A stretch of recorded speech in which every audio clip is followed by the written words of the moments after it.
Okay, today I want to talk about inflammation. Inflammation could be either good or bad. An example of good inflammation, for example, let's say you have an injury, a cut or something like that. You might notice shortly after you're injured, there's a little redness around the injured area.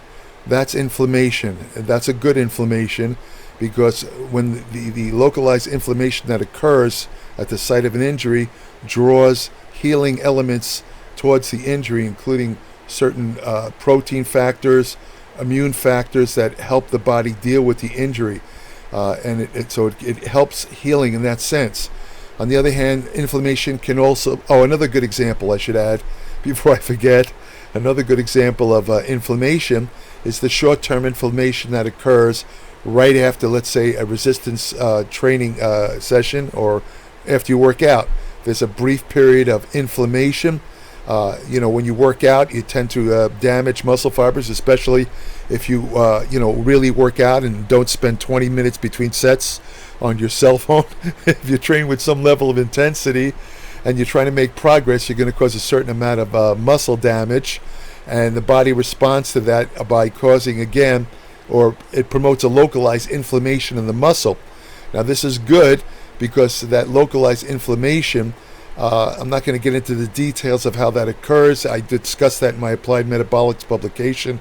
I go into all the depth about all the molecular patterns. It's all in simple English, but it takes too long to explain it. Suffice to say that the brief period of localized inflammation in muscle that following a workout, a weight workout, a resistance training workout, is actually good because it promotes anabolic factors. In other words, it causes the release of various anabolic factors. Again, I'm not going to talk about them in detail, but suffice to say that this stimulates muscle growth. Now, the key word being brief.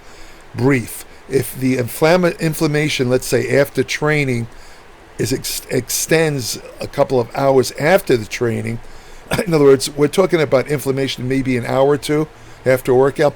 If it lasts, let's say, 6-7 hours later, now you're into the area of bad inflammation, which has a reverse effect because excess inflammation causes catabolic or breakdown effects in muscle.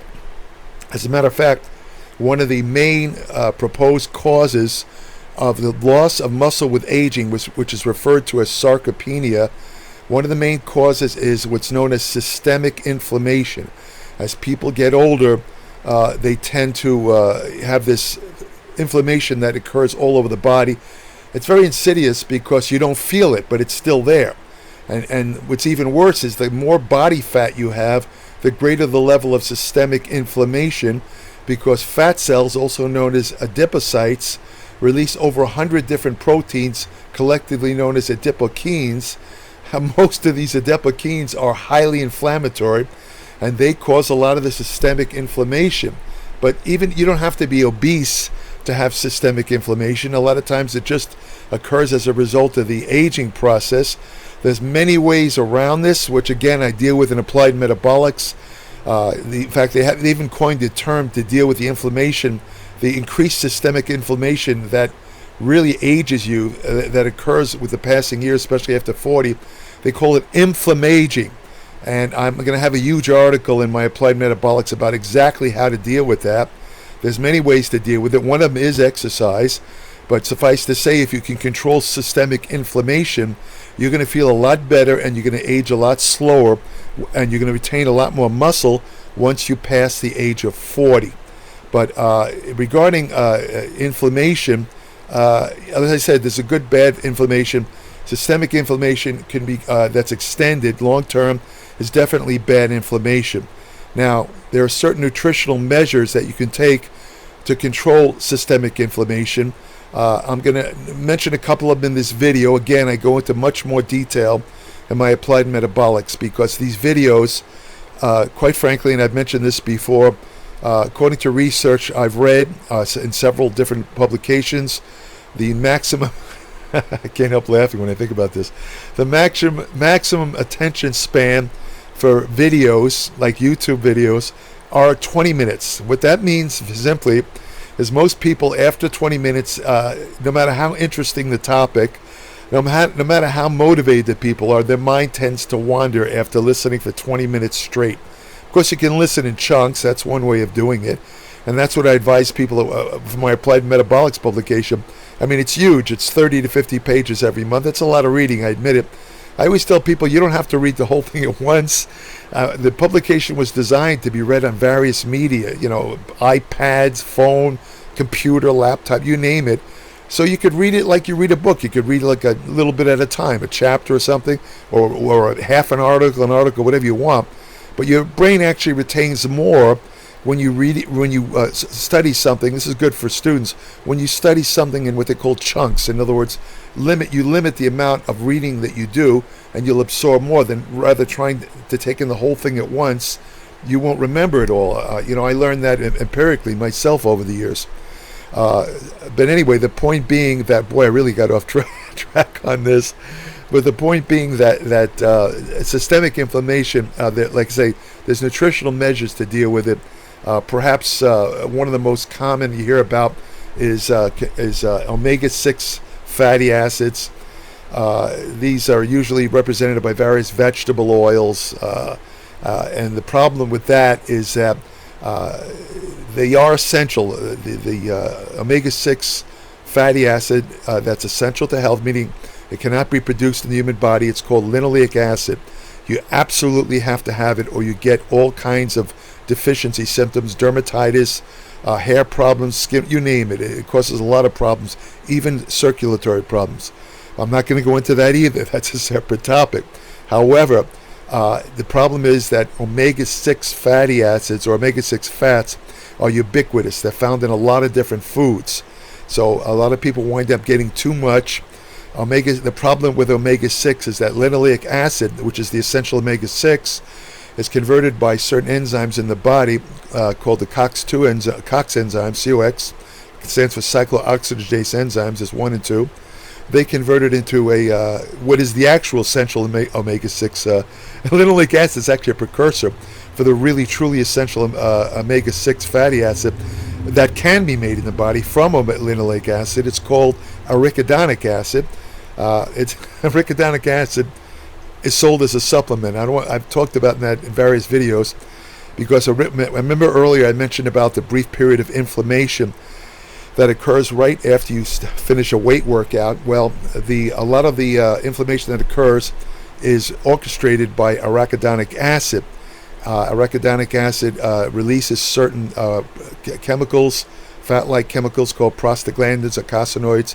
These are the chemicals that actually are involved in the anabolic signaling process that follows a weight workout. So there are some people that believe that even though the body can manufacture arachidonic acid from linoleic acid, that you really don't make enough to produce, especially if you're working out. You might need a little more arachidonic acid to promote that localized inflammation, so they recommend arachidonic acid supplements. There has been a couple of studies that show that, sure enough, if you take arachidonic acid, you actually do get a little bit of an anabolic effect, a little bit of a strength effect. However, the problem that is that arachidonic acid also promotes these inflammatory carcinoids, which could cause pain and inflammation all over the place. The good news about arachidonic acid supplements is that other studies have shown they don't contribute to inflammation. As a matter of fact, the whole notion that omega-6 fatty acids are the sole cause of out of control inflammation is not correct. I'm going to talk about that again in an upcoming article in my Applied Metabolics. But right now, in this video, what I want to talk about is certain foods that can actually promote inflammation that you want to try to avoid. I've talked about these various foods in different in previous videos, but I'll mention them again because these foods tend to be extremely inflammatory.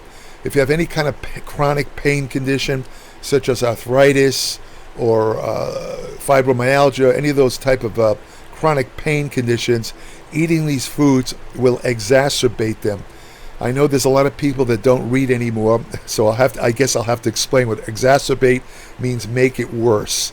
So I wouldn't have had to know this 15 years ago when people were still reading, but nobody seems to read anymore. But anyway, let's talk about the foods that's a little brief editorial. Let's talk about the foods that really will stimulate really out of control inflammation that's very bad. The first one, no surprise, sugar, sucrose, table sugar, high fructose corn syrup. Those are basic. Well, sucrose is a natural carbohydrate, but it's still kind of a rapidly absorbed carbohydrate. It's table sugar. It's in a lot of different foods. High fructose corn syrup is basically processed fructose. It's worse than real fructose or natural fructose because, well, I don't want to get into, again, the details, but it hits your body really hard and fast. Let's put it that way. High fructose corn syrup, there's a lot of mythology about it. Some people will tell you any amount of high fructose corn syrup is bad, but the truth of the matter is high fructose corn syrup, if you eat in low to moderate amounts, especially if you're active, if you're working out, if you're physically active, you're going to burn out most of the fructose. It's not going to affect you. Fructose is most dangerous in people that are sedentary, sitting around, doing nothing. In that situation, eating excessive amounts of particularly a processed carbohydrate like high fructose corn syrup will cause a very, very rapid conversion of the fructose into triglyceride in the liver. Triglyceride is fat, and that leads to a condition called non-alcoholic fatty liver, which is epidemic. They estimate over 20 million Americans. It's a silent disease, but it can result in liver cirrhosis, which is scar tissue in the liver, and that can in turn lead to liver failure or liver cancer. Sugar is 50%, let's say sucrose. Sucrose is 50% glucose and 50% fructose. Now, whereas high fructose corn syrup is 45% glucose and 55%. So they're very close in the proportion of monosaccharides or single sugars that they contain. Now, the problem with these kind of rapidly acting sugars is that they rapidly cause inflammation. In fact, animal studies, a mouse study where they were fed high sucrose diets, they developed, it actually stimulated breast cancer in the mice that spread to the mice lungs, which was partly due to the inflammatory response related to sugar. Because you should know that most killer diseases, such as cardiovascular disease, number one killer, second killer cancer, have an inflammatory basis. This is another reason to avoid inflammation, because inflammation to these diseases is like putting oil or gas on a fire. It makes it much worse. By the way, I should also point out, to be, full disclosure, mice tend to get breast cancer much easier than humans. This is a reason why you can't always count on animal studies. Animals often react differently to different substances, including foods, compared to humans. It's much easier. Breast cancer is much more common in mice than it is in humans. Of course, in humans it is fairly common. In women, breast cancer is a leading cause of death. Another bad thing about eating a lot of sugar is one of the antidotes, nutritional antidotes to, let's say, linoleic acid, omega-6, is to consume more omega-3 fatty acids. In fact, if you balance omega-3 fatty acids, such as found in fatty fish, mackerel, halibut, sardines, those type of fish, or fish oil, if you balance your omega-3 with your omega-6, the omega-3 will usually protect against any of the inflammatory effects caused by the omega-6. The proportion is usually 4-to-1. In other words, you can have 4 times as much omega-6 as omega-3. I personally believe that's ridiculous. I think it should be more like 3-to-3. In other words, it should be balanced. You should try to get almost as much omega-3 fatty acids as omega-6. It's a little hard to do that, though, because you'd have to be eating a lot. If you're eating, most foods contain, omega-6, and to balance it out by getting your omega-3 naturally would require like eating a lot of fish. I'm talking pounds of fish, so it'd be easy to take a fish oil supplement. Anyway, what they found is that mice, again, when they give them a lot of sucrose or sugar, it completely knocks out the anti-inflammatory effects of omega-3. There was another randomized clinical trial where humans drank soda, diet soda, milk, and water, But only those who drank the regular soda group that had sugar showed increased levels of uric acid, and uric acid drives inflammation and insulin resistance. Excess uric acid. Low amounts of uric acid are actually a little bit of an antioxidant, and again, fairly moderate amounts or normal amounts of uric acid, I'm not sure why, are associated with increased intelligence. It's only when uric acid goes high that it becomes a problem. Sugar, again, the main problem with sucrose or table sugar is that it contains fructose. So if you eat a lot of sucrose, you'll be getting a lot of fructose. Again, it depends on how much you eat. Eating a lot of fructose has been linked in many studies to obesity, insulin resistance, diabetes, again, fatty liver, cancer I mentioned, and chronic kidney disease. Fructose also causes inflammation, which in the endothelial cells, those are the cells that line the blood vessels. And when you eat a lot of fructose, it can actually damage those the internal lining of your blood vessels because of excess inflammation.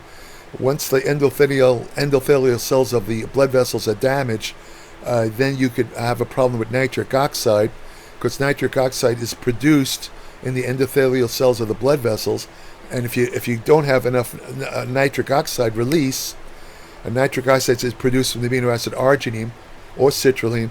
If you don't have enough nitric oxide release, now you have stuff like high blood pressure, hypertension, all kinds of cardiovascular problems, and numerous other problems.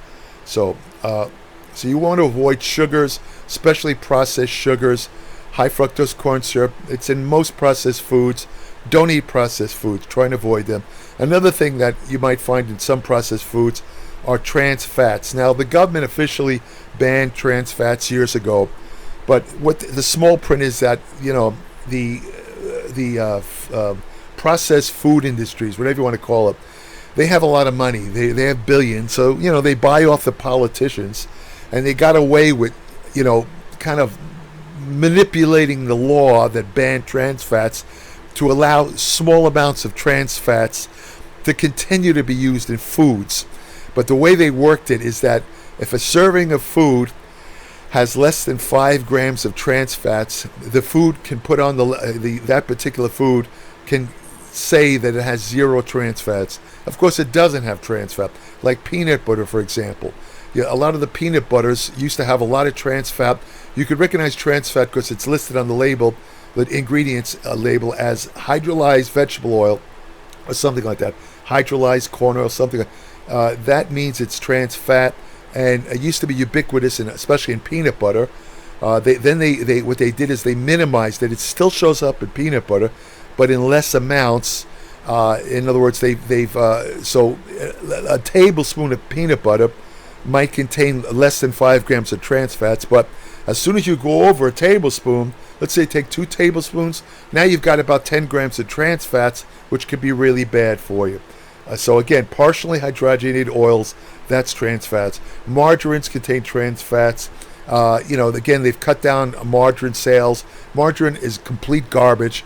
It was produced years ago as a healthy alternative to butter, because butter, with being high in saturated fat, was thought to be bad for cardiovascular disease. So then they produced margarine, which is a bizarro form of butter that contains almost all trans fats.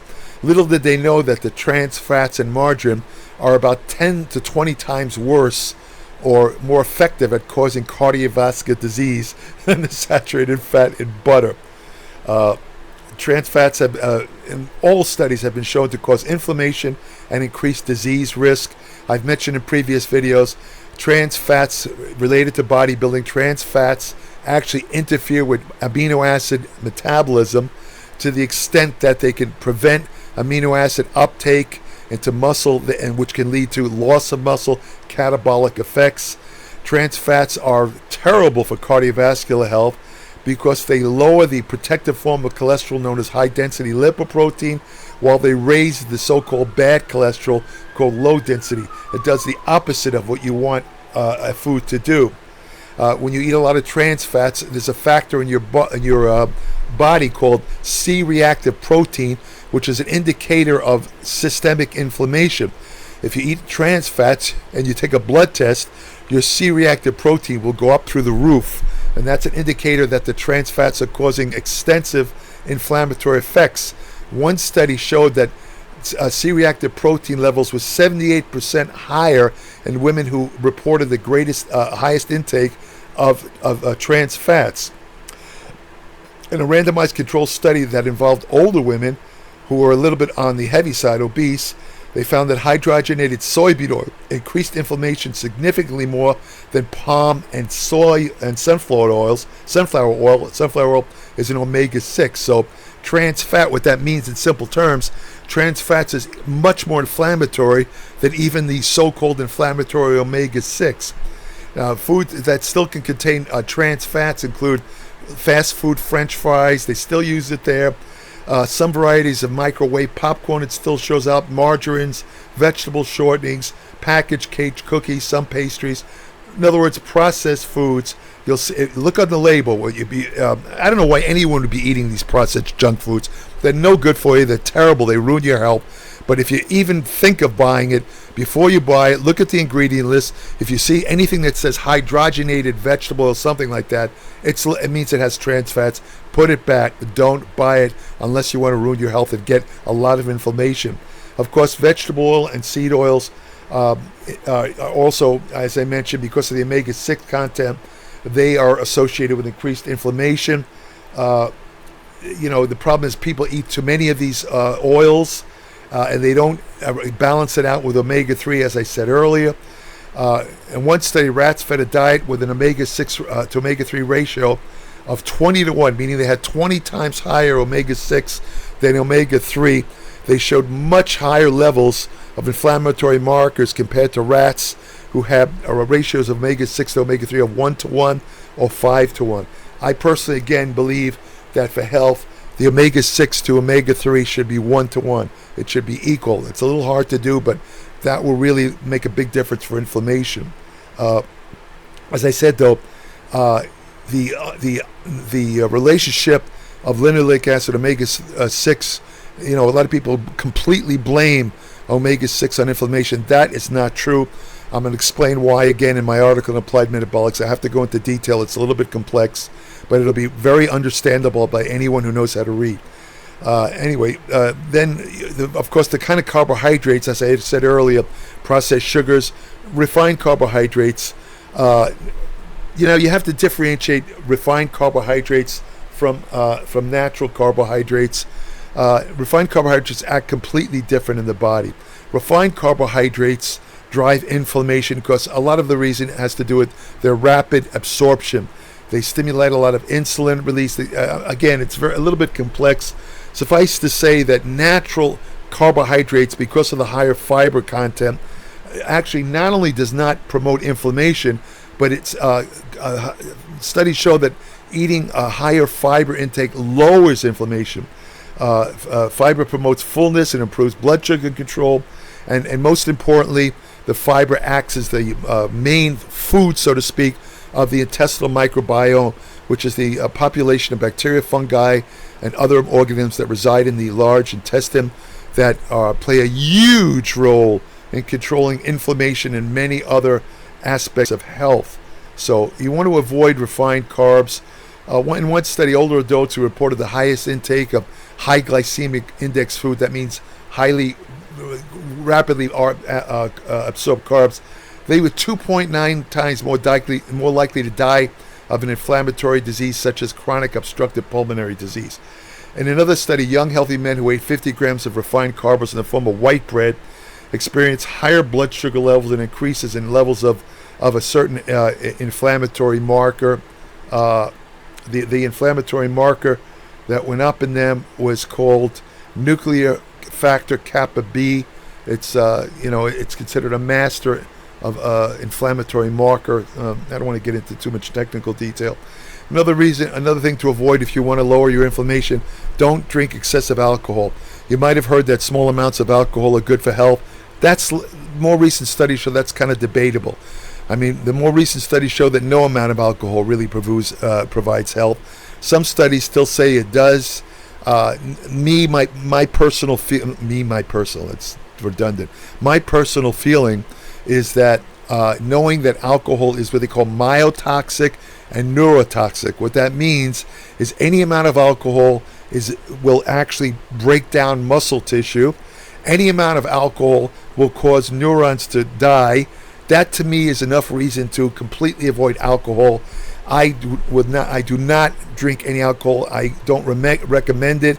It definitely causes inflammation, and also the long-held reason why you should drink something like red wine is because the alcohol raises a protective form of cholesterol called high-density lipoprotein. But the truth is, if you exercise, it raises a different type of HDL, which they found is actually far more beneficial to cardiovascular health compared to the HDL that's raised by alcohol. So, alcohol also promotes, excessive alcohol promotes something called leaky gut, which has to do with a kind of a unnatural opening in the intestine that allows bacterial byproducts from the microbiome, such as what they call lipopolysaccharides. These are substances released from bacteria. It's a combination of fat and sugar, and as long as it stays in the intestine, it doesn't cause any problems. But if it gets into the body through a leaky gut, if it gets into the blood, it can cause widespread systemic inflammation. Drinking alcohol can promote leaky gut. So another thing, again, this is something I don't think most people into health would eat. Processed meat, hot dogs. There used to be they used to call hot dogs mystery meat because you never really knew what was in hot dogs. There was rumors that it had eyeballs mixed in and hooves and hair and who knows, I mean, when I read that, I never ate a hot dog again. But that's, processed meat. A lot of people, you hear these studies, don't eat meat. It's bad for you. Especially the hardcore vegan videos. They warn people, meat will kill you, avoid meat. Now, I'm into animal welfare, so I choose not to eat red meat for that reason alone. I don't eat red meat because I happen to really like cows. I don't want to date one of them, but I think they're very sweet animals. The way they're treated to me on factory farms that process meat is awful. But the thing is, to be perfectly honest, I looked at all the studies. Fresh red meat is not nearly as dangerous as the vegan advocates claim it to be. It's BS. But what is bad is where the confusion comes in. They lump all types of meat in one category, fresh meat with processed meat. But there's a huge difference. Processed meat is associated with an increased risk of heart disease, diabetes, stomach, and especially colon cancer. What are processed meats? Stuff like sausage, bacon, ham, smoked meat, and beef jerky. Processed meat also contains elements, which I'm going to write about shortly in my Applied Metabolics, called advanced glycation end products, also known as AGEs. AGEs have to do with the deposition of protein deposition of sugars in abnormal amounts in protein structures such as connective tissue and skin, all this tissue in the body that weakens the structures. Advanced glycation end products are one of the main causes of some of the most familiar aspects of aging, such as a lot of your skin aging, wrinkles, and that, all related to advanced glycation. The stiffness, you see old people walking, they could barely walk, they're all bent over, messed up. That's the result of advanced glycation end products. Now, there's a big debate whether how much advanced glycation end products are absorbed in food, like from processed meat, and how much is produced in the body. A lot of scientists believe that your body actually gets rid of most of the advanced glycation end products, but there's other studies showing that they do cause damage. The AGEs, or advanced glycation end products, are formed by cooking meats and other foods at high temperatures, and this is known to AGEs are very, very closely associated with inflammation. They're again one of the main causes of systemic inflammation. So I would say to as far as the colon cancer goes, processed meat, because of the inflammatory effect it causes, it's thought that's the reason why it's thought to promote colon cancer. So I think, let me see, where am I at time-wise? Oh God, it's almost 30 minutes. I went overboard here. I tried to aim for 20. I'm going to end it right now. So if you want, that's about it. So just be aware of this. I'm going to have a lot more about inflammation in my Applied Metabolics publication, www. Applied Metabolics. There's a lot of aspects of inflammation related to muscle growth, muscle loss, general health, cardiovascular disease, cancer that I could go into in this video, but I will go into in the articles. I'm going to have a separate article on the truth about omega-6 fatty acids. I'm also going to have an article on inflammaging, which is a huge problem that affects a lot of people, and it really makes the aging process. Most of the horrible feelings people have when they get older are related to systemic inflammation, again, collectively known as inflammation. I'll have a huge article on how to deal with that. This will help a lot of people, I believe. There's a lot of research involved.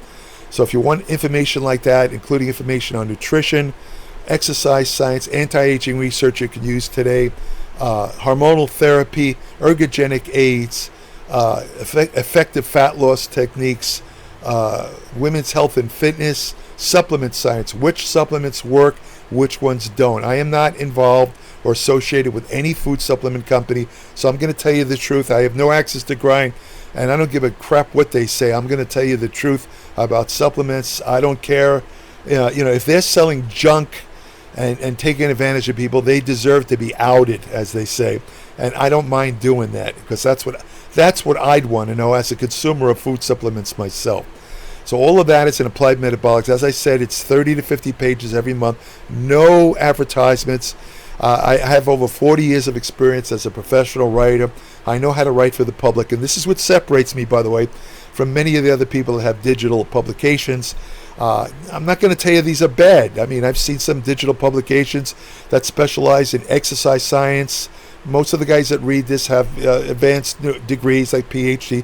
They do an excellent job of presenting or I should say writing the information. But unfortunately, most of what they write is unreadable. In other words, these guys are used to writing technical material like dissertations, and it's so instilled in them that they really don't know how to write for the public. They don't know how to translate some of this technical material into a form that's palatable and understandable to the average person who doesn't have a heavy scientific background. And that's where my advantage comes into play, because I do know how to translate highly technical material into a form that anybody, again, who's at least has a 6th grade education will readily understand. So again, you can subscribe to www.appliedmetabolics.com. When you subscribe, if you request, I will send you a invitation to join my private Facebook page for Applied Metabolics, where each day I post new information on nutrition, exercise science, and general medicine. Again, that's only for current subscribers.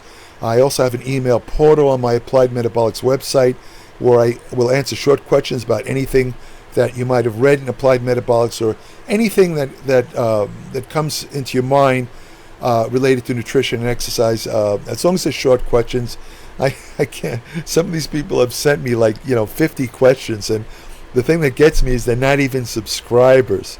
I always it's mind-boggling, because I would never do something like that. So of course, those emails are immediately sent to my file that's marked my G file, which stands for garbage. I'm not going to answer those. So I only respond to current subscribers of Applied Metabolics, because I appreciate their support of my work, and as an added bonus, I will answer their short questions. So subscribe today, www.appliedmetabolics.com. I don't care what your level of education, even if you do have advanced degrees. I guarantee you will learn something. I promise you, in every issue. How do I know this?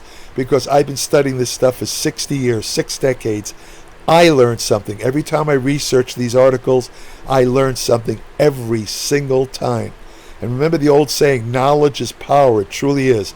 The smarter you are, the more well-versed you are in any topic, the less prone you are to being ripped off or exploited by phony ads and phony products and phony systems. And this is the advantage of Applied Metabolics. It's 100% truth. All I'm trying to sell you is the truth. and it's not expensive at all. It's cheaper than a daily cup of coffee at what's the name of that place? I forgot I can't even remember the name of that coffee place. They charge like $4 for an espresso. I can't. The Applied Metabolics is 33 cents a day. And again, if you can't afford, let me say, these are hard times. Everything's gone up. I admit it. Gas is high. Food's gone up looks like 200-300% more than it was before. I mean, I'm subject to the same thing like everybody else. I mean, I'm not like Dr. Oz, who's worth $100 million and walks through a vegetable section and complains about the price of lettuce. I mean, so but the point is, I understand that at times a little hard, but I mean, 33 cents a day. If you can't afford that, you have to be like living on the street. Seriously, I mean, this publication, Applied Metabolics, is literally life-saving. It'll save you so much time. It'll avoid training mistakes, nutrition mistakes, and it'll give you information that can literally save your life, and also give you, make your aging process so much healthier. So it's worth it. Trust me, it should be. Really, it's essential, if I say so myself. I wish I had Applied Metabolics years ago when I competed in bodybuilding. It would have saved me a lot of mistakes and heartache, or whatever you want to call it. Anyway, that's about it. This video has run really long. Sorry about that. But again, it's www.appliedmetabolics.com. If you like my videos, please tell others about my channel.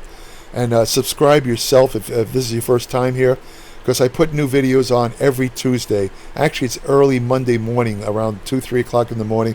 But, I call it Tuesday because it is Tuesday. So there's a new video every week, and I cover all kinds of topics. So subscribe. Remember, it doesn't cost anything to subscribe. I mean, nothing. All you do, by subscribing, I believe, you get a notice in your email when a new video is posted. But even if you don't get the notice, I can tell you the video is automatically posted every Tuesday, every week. So thank you for listening. If you want to have the best friend you ever had, go to your local shelter, adopt a dog. They are great. They're fantastic.